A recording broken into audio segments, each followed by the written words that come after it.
अधिक मास म्हणजे धोंड्याचा महिना, ज्याला आपण पुरुषोत्तम मास, मलमास या नावाने ओळखले जाते. हा महिना भगवान श्री हरिविष्णूंना समर्पित असतो. तर अधिक मासामध्ये प्रत्येक मुलगी जी आहे तर ती आपल्या आईची ओटी भरत असते.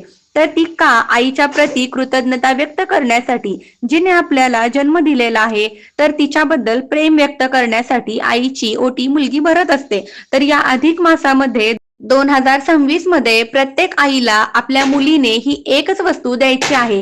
ही वस्तू जर आपण दिली तर नक्कीच आपल्या जीवनातील सर्व अडचणी, आईच्या जीवनातील अडचणी ज्या आहेत त्या दूर होताना तुम्हाला दिसून येतील.